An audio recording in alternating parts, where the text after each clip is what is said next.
praise due to Allah. I'm going to keep it moving because I'm out of place here. Since, praise belongs to Allah, since my graduation,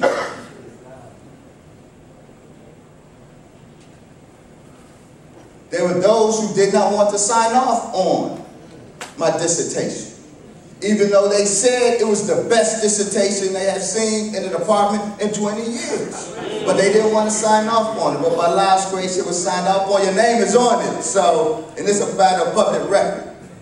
Since the conferral of the degree by Allah's grace, I have 4 articles published in the flagship journals in the field of Islamic studies and theological studies.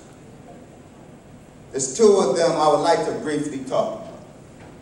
Everything I do, everything I have done in my academic career, every paper I turned in to a class, somehow, somewhere was related to this issue of what the Honorable Elijah Muhammad said about God. Of the 2, no, I just deal with one of them. The one I'm most proud of. It's an article that will appear shortly in the Harvard Theological Review, which is the leading journal of biblical theological studies. Come on. It's an article entitled Sapphiric God. Go ahead, God. Exploring Jewish esotericism. Now, that's history of religions jargon. Don't worry about that. This is what the article is. The Harvard Theological Review, after 4 years of an intense review process, said they were published. I demonstrate that central to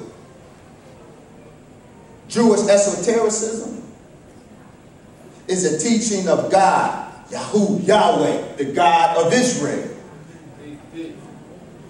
Say, oh Israel, your God is one God. That one God is a black God, according to Jewish esotericism. I documented it with rabbinic sources, the sources of the rabbis. I documented it with the sources of the Jewish mystics, Hekelot and Merkava mysticism. I documented it with the later Kabbalistic sources, spanning 4 independent fields of study. And my degree was in Islamic studies. It didn't have anything to do with any of those fields. But I was able to demonstrate by Allah's grace that the center of Jewish theological thought was a black God. The black God that the Honorable Elijah Muhammad said was the real God. Now I'm going to end on this note. In Genesis 32, we're given a picture of Jacob wrestling with God. And some say it's an angel. The text says that's the name is God.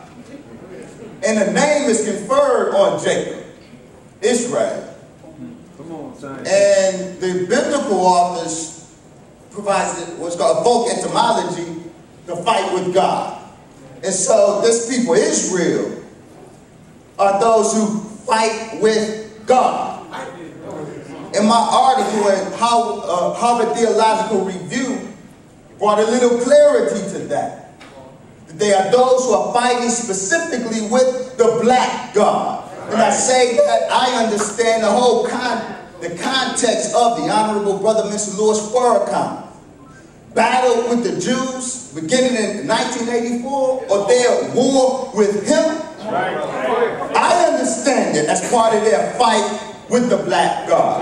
Assalamu alaikum. Wa alaikum salam, sir. Give it to him.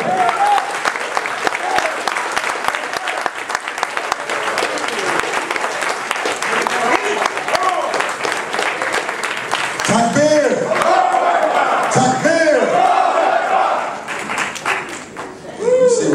panel, right? Yes, sir. Hey, what he said, you're going to be on this panel. Yes, sir. You're going to have to be on the panel. Yes, Because the messenger's work continues. sir. On and on and on and on. And so it cannot be confined to just the pioneers. And so we're going to keep the panel moving. Otherwise, we're going to go on and on and on. And our Muslim brothers